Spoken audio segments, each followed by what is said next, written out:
حضرت علی علیہ السلام وہ ہستی ہیں جنہیں رسول اللہ صلی اللہ علیہ وآلہ وسلم نے اپنے علم، شجاعت اور ولایت کا وارث قرار دیا۔ یہ وہ ہستی ہیں جنہوں نے کعبہ میں آنکھ کھولی اور مسجد میں شہید ہوئے۔ قرآن کی بہت سی آیات مولا علی علیہ السلام کی شان میں نازل ہوئیں، مثلاً بسم اللہ الرحمن الرحیم انما ولیکم اللہ ورسولہ والذین آمنوا الذین یقیمون الصلاة ویؤتون الزکاة وهم راکعون۔ بے شک تمہارا ولی اللہ ہے، اس کا رسول اور وہ مومن ہیں جو نماز قائم کرتے ہیں اور رکوع کی حالت میں زکوٰۃ دیتے ہیں۔ مفسرین کے مطابق یہ آیت اس وقت نازل ہوئی جب حضرت علی علیہ السلام نے رکوع کی حالت میں سائل کو اپنی انگوٹھی زکوٰۃ دی۔ رسول اللہ صلی اللہ علیہ وآلہ وسلم نے فرمایا، علی حق کے ساتھ ہے اور حق علی کے ساتھ ہے، وہ جہاں بھی ہو حق ان کے ساتھ گھومے گا۔ یہ ترمذی شریف کی حدیث نمبر 3718 ہے۔ علی علیہ السلام 13 رجب کو خانہ کعبہ میں پیدا ہوئے اور یہ فضیلت کسی اور کو نصیب نہ ہوئی۔ ان کی والدہ حضرت فاطمہ بنت اسد سلام اللہ علیہ خانہ کعبہ کے قریب تھی جب انہیں درد ذہ ہوا۔ انہوں نے اللہ سے دعا کی، اے اللہ، میں تجھ پر، تیرے رسولوں پر اور اس کتاب پر ایمان رکھتی ہوں جو تو نے نازل کی ہے۔ میں اپنے جد ابراہیم خلیل اللہ کے کلام کی تصدیق کرتی ہوں، بس تو میری مشکل آسان کر دے۔ ان کی یہ دعا کرنا تھی، خانہ کعبہ کا دروازہ معجزانہ طور پر کھل گیا اور فاطمہ بنت اسد اندر داخل ہو گئیں، جہاں انہوں نے 3 دن قیام کیا اور حضرت علی علیہ السلام کی ولادت ہوئی۔ جب وہ باہر آئیں تو سب نے دیکھا کہ حضرت علی علیہ السلام کی آنکھیں کھلی تھیں اور وہ سب سے پہلا چہرہ جو انہوں نے دیکھا وہ رسول اللہ صلی اللہ علیہ وآلہ حدیث نمبر 30 ہے۔ مبارکہ رسول اللہ صلی اللہ علیہ وآلہ وسلم نے فرمایا، حضرت علی علیہ السلام کے والد حضرت ابو طالب علیہ السلام نہایت شفیق اور رسول اللہ صلی اللہ علیہ وآلہ وسلم کے سب سے بڑے حامی تھے۔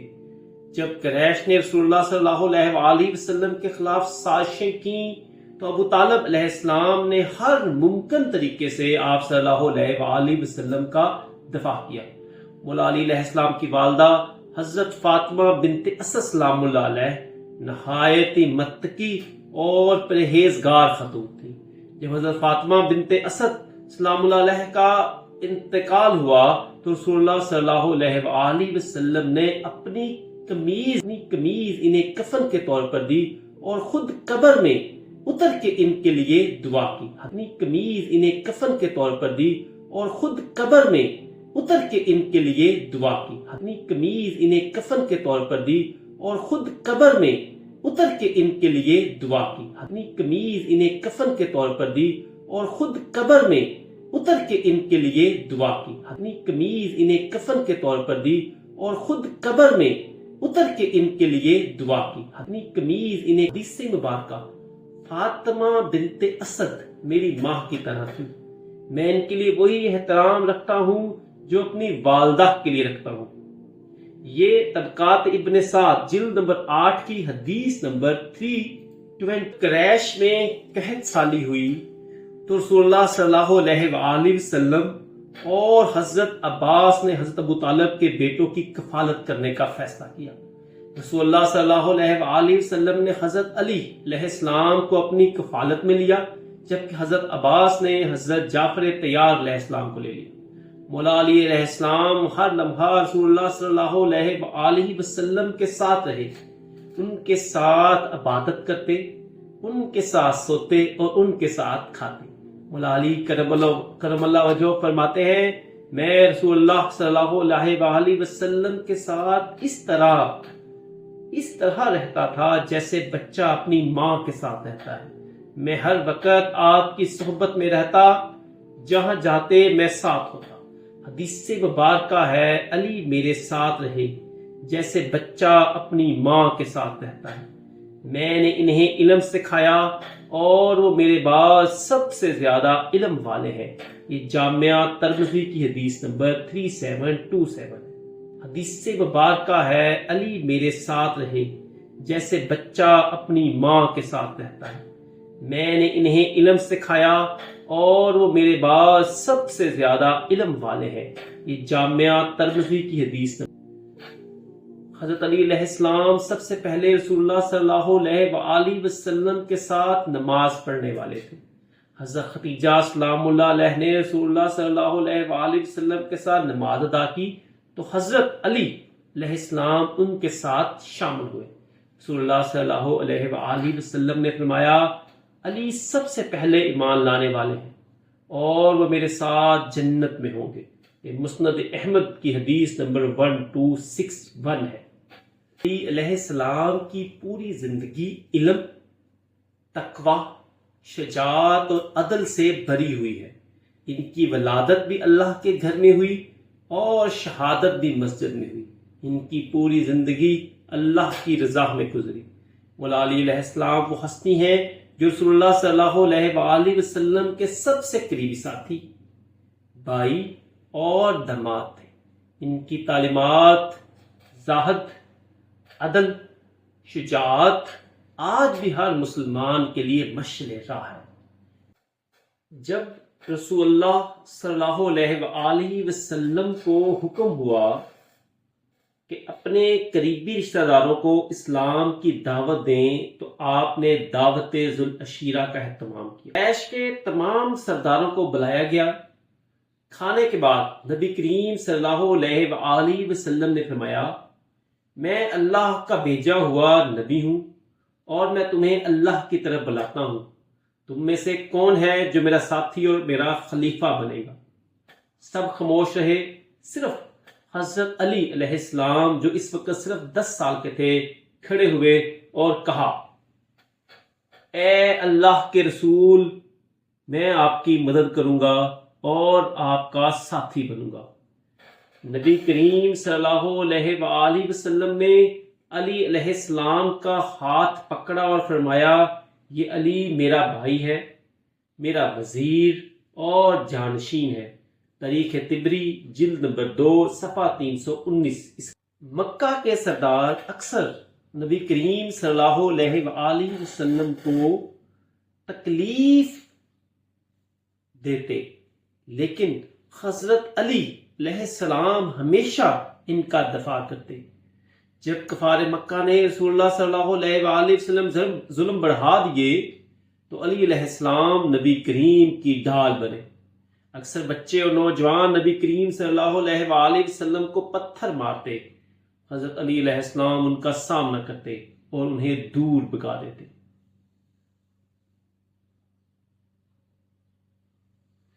ابو جہل اور دوسرے سردار کئی بار رسول اللہ صلی اللہ علیہ وآلہ وسلم کو مارنے کے تھپے ہوئے، لیکن علی علیہ السلام ہمیشہ دفاع کے لیے موجود تھے۔ حدیث مبارکہ نبی کریم صلی اللہ علیہ وآلہ وسلم ہے، علی ہمیشہ میرے ساتھ رہے اور وہ مجھ سے ہیں اور میں ان سے ہوں۔ مسند احمد حدیث نمبر 1261 ہے۔ کفار مکہ نے رسول اللہ صلی اللہ علیہ وآلہ وسلم کے قتل کا منصوبہ بنایا تو اللہ نے اپنے نبی کو ہجرت کا حکم دیا۔ نبی کریم صلی اللہ علیہ وآلہ وسلم نے حضرت علی علیہ السلام سے فرمایا، علی میں مدینہ جا رہا ہوں، کیا تم میری جگہ بستر پر سونا پسند کرو گے؟ علی علیہ السلام نے فوراً کہا، یا رسول اللہ، کیا آپ کی جان بچ جائے گی؟ نبی کریم صلی اللہ علیہ وآلہ وسلم نے فرمایا، ہاں۔ علی علیہ السلام خوشی سے بستر پر لیٹ گئے۔ جب کفار مکہ نبی پاک صلی اللہ علیہ وآلہ وسلم کو قتل کرنے کے لیے دروازے پر موجود تھے، حضرت جبرائیل علیہ السلام آئے اور فرمایا اے علی تمہاری قربانی پر فرشتے فخر کر رہے ہیں۔ قرآن کی آیت۔ اور کچھ لوگ ایسے بھی ہیں جو اپنی جان اللہ کی رضا کے بدلے بیچ دیتے ہیں۔ یہ سورہ بقرہ کی آیت نمبر 207 ہے۔ علی علیہ السلام نے نبی کریم صلی اللہ علیہ وآلہ وسلم کی امانتیں واپس کی اور پھر مکہ سے مدینہ کی طرف ہجرت کی۔ مدینہ پہنچنے کے بعد رسول اللہ صلی اللہ علیہ وآلہ وسلم نے مہاجرین اور انصار کے درمیان بھائی چارہ قائم کیا۔ مواخات مدینہ اسے کہا جاتا ہے۔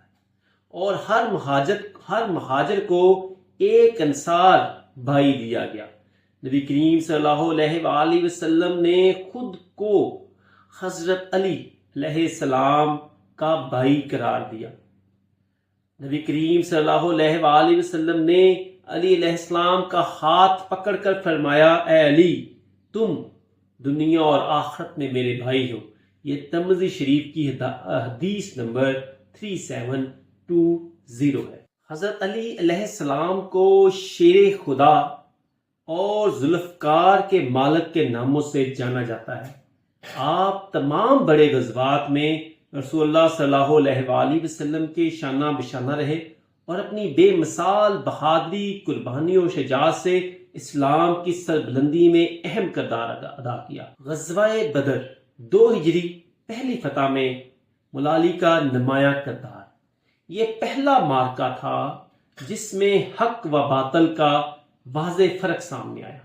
قریش کے 1000 جنگجوؤں کے مقابلے میں صرف 313 مسلمان تھے، لیکن ایمان، جذبہ اور شجاعت کی طاقت سے جنگ جیت لی گئی۔ رسول اللہ صلی اللہ علیہ وآلہ وسلم کے لشکر کی قیادت کے لیے مختلف علمبردار مقرر کیے۔ حضرت علی مہاجرین کے پرچم کے علمبردار تھے۔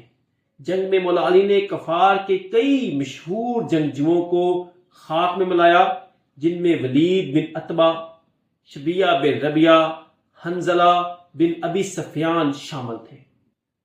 رسول اللہ صلی اللہ علیہ وآلہ وسلم نے فرمایا بدر میں علی کا ہر وار اللہ اور اس کے رسول کی رضا کے لیے تھا۔ یہ مسند احمد کی حدیث ہے۔ غزوہ احد 3 ہجری مولا علی نے رسول اللہ صلی اللہ علیہ وآلہ وسلم کی جان بچائی۔ اہم نکات۔ جنگ کے آغاز میں مسلمان غالب رہے، لیکن جب کچھ صحابہ نے اپنی پوزیشن چھوڑ دی تو کفار نے پیچھے سے حملہ کیا۔ دشمن کا سب سے بڑا ٹارگٹ رسول اللہ صلی اللہ علیہ وآلہ وسلم کی جان لینا تھا۔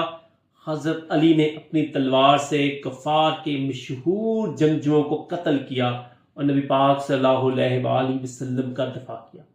جب دشمن نے نبی پاک صلی اللہ علیہ وآلہ وسلم پر حملہ کیا تو حضرت علی علیہ السلام اور دیگر صحابہ نے چند صحابہ نے اپنے جسم سے رسول اللہ صلی اللہ علیہ وآلہ وسلم کو بچایا اور اپنا جسم رسول اللہ کی ڈال بنائی۔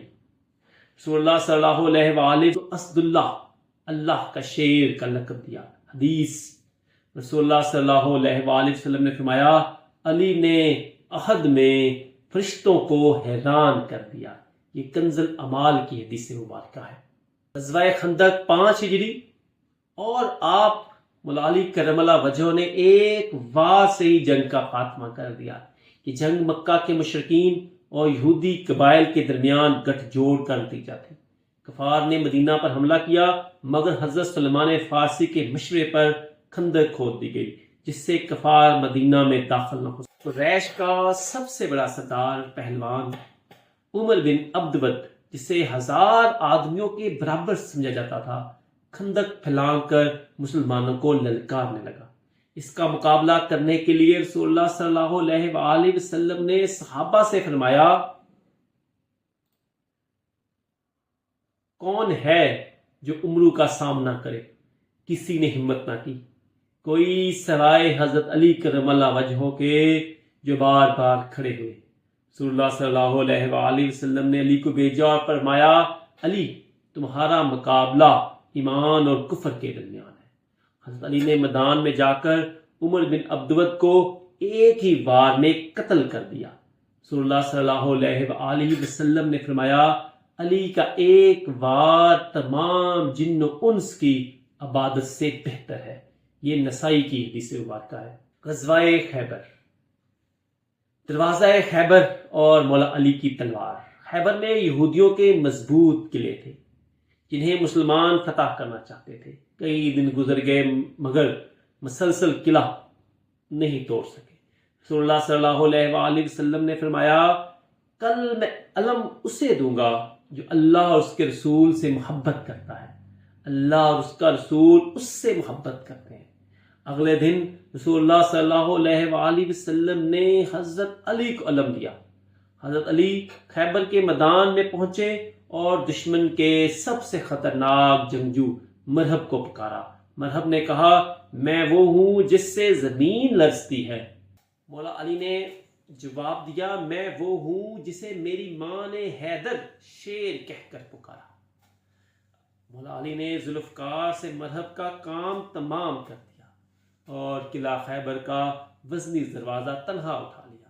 حدیث رسول اللہ صلی اللہ علیہ وآلہ وسلم ہے اگر علی نہ ہوتے تو خیبر فتح نہ ہوتا۔ صحیح مسلم کی یہ حدیث مبارکہ ہے۔ دیگر جنگوں میں مولا علی کا کردار، غزوہ حنین مولا علی نے بہادری سے دشمن کو پسپا کیا۔ صلح حدیبیہ حضرت علی کو معاہدہ لکھنے کی ذمہ داری دی گئی۔ فتح مکہ مولا علی نے بتوں کو گھرانے میں نبی پاک صلی اللہ علیہ وآلہ وسلم کی مدد کی۔ حدیث مبارکہ علی میرے بعد سب سے بہترین جنگجو ہیں، یہ مسند احمد کی حدیث ہے۔ حضرت علی نے تمام جنگوں میں نبی کریم صلی اللہ علیہ وآلہ وسلم کی حفاظت کی اور اسلام کی فتح میں کلیدی کردار ادا کیا۔ غزوہ بدر میں دشمن کے بڑے سرداروں کو ختم کیا۔ غزوہ احد میں نبی پاک صلی اللہ علیہ وآلہ وسلم کے لیے جان لڑا دی۔ غزوہ خندق میں عمر بن عبدود کو مارا اور مسلمانوں کو فتح دلائی، اور غزوہ خیبر میں مرہب کو قتل کیا، دروازہ اکھاڑ پھینکا۔ رسول اللہ صلی اللہ علیہ وآلہ وسلم نے فرمایا علی میرے نفس کی طرح ہے، جس نے علی کو دیکھا اس نے مجھے دیکھا۔ ترمذی شریف کی حدیث مبارکہ ہے۔ خطبہ غدیر مولا علی علیہ السلام کی ولایت کا اعلان۔ 18 ذی الحج 10 ہجری کو رسول اللہ صلی اللہ علیہ وآلہ وسلم نے حج سے واپسی پر غدیر خم کے مقام پر قافلہ روکا۔ تقریباً 1,20,000 صحابہ کرام موجود تھے۔ نبی کریم صلی اللہ علیہ وآلہ وسلم نے حضرت علی علیہ السلام کا ہاتھ بلند کر کے فرمایا من کنت مولا فہذا علی المولا، جس کا میں مولا ہوں اس کا علی بھی مولا ہے۔ اس کے بعد سب صحابہ نے حضرت علی علیہ السلام کی بیعت کی، بشمول حضرت عمر، حضرت ابوبکر اور دیگر عظیم صحابہ۔ قرآن میں آیت نازل ہوئی آج میں نے تمہارے لیے دین مکمل کر دیا۔ یہ سورہ مائدہ کی آیت نمبر 5 ہے، یعنی کہ مولا علی کی ولایت کے اعلان کے بعد اللہ نے دین کا کردار۔ رسول اللہ کی رحلت کے بعد امت میں قیادت کے حوالہ سے اختلاف پیدا ہو گیا، جبکہ مولا علی کی وصیت اور نص کے مطابق نبی کریم صلی اللہ علیہ وآلہ وسلم کا جانشین ہونا چاہیے تھا، مگر اس موقع پر آپ نے اسلام اور اتحاد کی خاطر بے پناہ صبر کا ملکہ کردار۔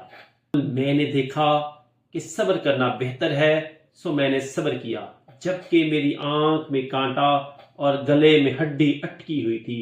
کہ نہج البلاغہ کا خطبہ نمبر 3 ہے۔ حضرت علی نے امت میں خانہ جنگی سے بچنے کے لیے خاموشی اختیار کی۔ رسول اللہ صلی اللہ علیہ وآلہ وسلم کی تدفین اور غسل و کفن میں مصروف رہے، قرآن کی جمع و ترتیب میں اپنا وقت گزارا، امت کی بہتری کے لیے حکمت کے ساتھ راستہ اختیار کیا۔ حضرت علی کرم اللہ وجہہ نے پہلے 3 خلفاء حضرت ابوبکر صدیق، حضرت عمر فاروق، حضرت عثمان کے دور میں عدل و انصاف کے اصولوں کو برقرار رکھنے کے لیے ان کی مدد کی تاکہ اسلامی حکومت صحیح سمت میں رہے۔ جب حضرت ابوبکر کو قرآن کے احکامات سمجھنے میں دشواری ہوتی تو حضرت علی نے رہنمائی کی، جنگوں کے فیصلوں میں مشورہ دیا تاکہ اسلام کی حفاظت ہو سکے۔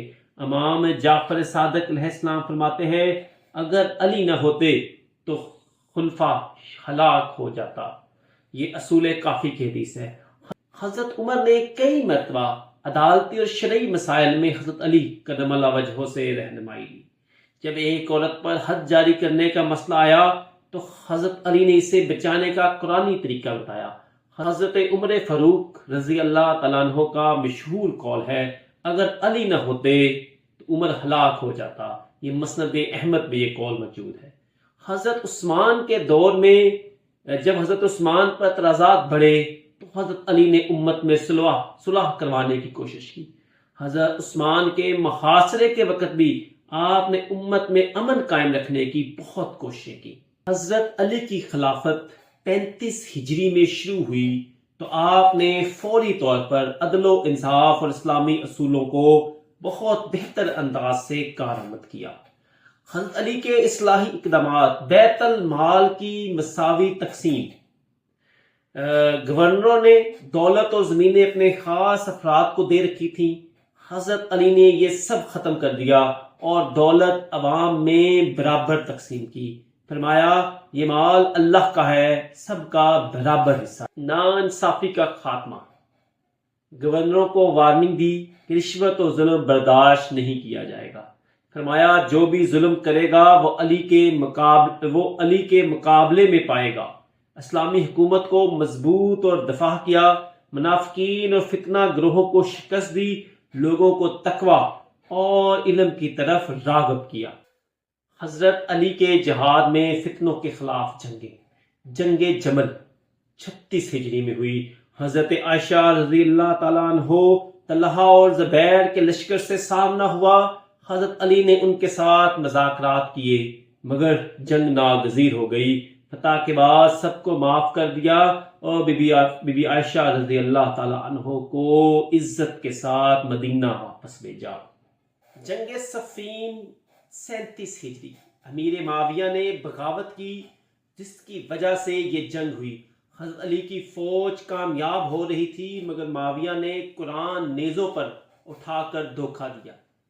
جنگ تحکیم ثالثی پر ختم ہوئی مگر مولا علی کرم اللہ وجہہ کے ساتھیوں میں اختلاف ہو گیا۔ 38 ہجری میں جنگ نہروان ہوئی۔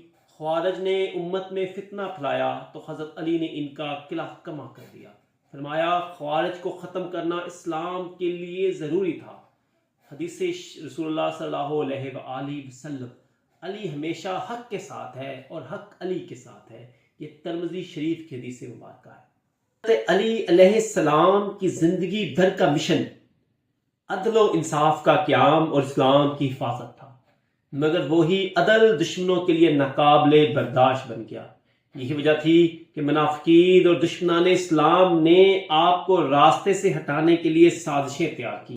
مولا علی کرم اللہ وجہہ کی شہادت کی وجوہات اور پس منظر، معاویہ اور اہل شام کی سازشیں۔ جنگ صفین کے بعد جب ثالثی کے ذریعے حضرت علی کو دھوکہ دیا گیا تب سے منافقین کھل کر سازشیں کرنے لگے۔ معاویہ اور اس کے ساتھی حضرت علی کو خلافت سے ہٹانے اور کمزور کرنے کے لیے خفیہ منصوبہ بناتے۔ انہوں نے آپ کے خلاف جھوٹا پروپیگنڈا کیا اور اہل شام میں حضرت علی کرم اللہ وجہہ کے خلاف نفرت پیدا کی۔ رسول اللہ صلی اللہ علیہ وآلہ وسلم نے فرمایا اے علی، تمہاری مثال حضرت عیسیٰ جیسی ہے۔ تمہارے چاہنے والے تم سے حد سے زیادہ محبت کریں گے اور دشمن تم پر بے بنیاد الزام لگائیں گے۔ یہ بہار الانوار کی حدیث مبارکہ ہے۔ خوارج اور ان کی انتہا پسندی، جنگ نہروان میں خوارج کو شکست ہوئی مگر ان کے دلوں میں حضرت علی کے خلاف بغض باقی رہا۔ ابن ملجم جو خوارج کا ایک انتہا پسند شخص تھا نے حضرت علی کو قتل کرنے کی ذمہ داری لی۔ جعفر صادق فرماتے ہیں میرے جد امجد علی کو سب سے زیادہ نقصان خوارج اور ناصبیوں نے پہنچایا۔ یہ اصول کافی کی حدیث مبارکہ ہے۔ مولا علی کرم اللہ وجہہ ہمیشہ کی طرح رمضان المبارک کی 19ویں شب عبادت میں مشغول رہے۔ رات بھر قرآن کی تلاوت اور دعا کرتے رہے، بار بار آسمان کی طرف دیکھ کر فرماتے یہ وہی رات ہے جس کی مجھے خبر دی گئی تھی۔ صبح فجر کی اذان کے لیے آپ مسجد کوفہ میں تشریف لے گئے۔ ابن ملجم پہلے سے وہاں چھپا تھا۔ جیسے ہی حضرت علی نے سجدے میں سر رکھا، اس مالعون نے زہر آلود تلوار سے آپ کے سر مبارک پر وار کیا۔ قاتلانہ حملے کے بعد مولا علی کرم اللہ وجہہ نے فرمایا اللہ کے نام سے، اللہ کی راہ میں اور رسول کے دین پر رب کعبہ کی قسم میں کامیاب ہو گیا، رب کعبہ کی قسم میں کامیاب ہو گیا۔ مسجد میں ہر طرف شور مچ گیا کہ علی کو شہید کر دیا گیا۔ حضرت امام حسن اور حضرت امام حسین فوراً مسجد پہنچے، حضرت علی کو اٹھا کر گھر لے گئے۔ حضرت علی کرم اللہ وجہہ 3 دن تک شدید زخمی حالت میں بستر پر رہے۔ زہر آلود تلوار کی ضرب کے باعث آپ کا زخم بگڑ گیا۔ آپ نے آخری وقت میں اپنے بیٹوں کو نصیحت کی، اللہ سے ڈرو، ہمیشہ حق پر قائم رہو، یتیموں کا حامی، یتیموں کا خاص خیال رکھو، غریبوں کا حق مت مارو، قرآن کے احکام پر عمل کرو۔ علی کرم اللہ وجہہ کا آخری فرمان، میرے بعد قرآن کو مضبوطی سے تھامے رکھو اور میرے جنازے کو رات کے اندھیرے میں دفن کرنا۔ 21 رمضان کو حضرت علی کی روح پرواز کر گئی۔ آپ کی شہادت کے بعد پورے کوفہ میں قہرام مچ گیا، بچے یتیم ہو گئے، بیوائیں رونے لگی۔ حضرت امام حسن علیہ السلام نے فرمایا لوگوں، آج وہ ہستی دنیا سے چلی گئی جس کا علم نبیوں کے علم کے برابر تھا، جس کا عدل حضرت سلمان کے عدل جیسا تھا، جس کی عبادت حضرت داؤد کی عبادت جیسی تھی۔ حضرت علی کرم اللہ وجہہ نے نصیحت فرمائی کہ مجھے نجف کے مقام پر خفیہ طور پر دفن کیا جائے تاکہ دشمنان اسلام میری قبر کی بے حرمتی نہ کریں۔ حضرت امام حسن اور امام حسین اور چند قریبی ساتھیوں نے رات کے اندھیرے میں جنازہ اٹھایا اور نجف کے مقام پر دفن کیا۔ یہی وجہ ہے کہ حضرت علی کی قبر کئی سال تک مخفی رہی۔ بعد میں امام جعفر صادق علیہ السلام نے اس مقام کو ظاہر فرمایا۔ رسول اللہ صلی اللہ علیہ وآلہ وسلم کی حدیث مبارکہ ہے کہ علی کی قبر کو مومنین کا قافلہ تلاش کرے گا۔ آج نجف اشرف میں حضرت علی کا روزہ پوری دنیا کے مومنین کے لیے ایک مقدس زیارت گاہ ہے۔ ہم ویڈیو کے آخر میں اللہ سے دعا کرتے ہیں کہ یا اللہ ہمیں مولا علی کرم اللہ وجہہ کے راستے پر چلنے کی توفیق عطا فرما اور ہمیں ان کے سچے پیروکاروں میں شامل فرما۔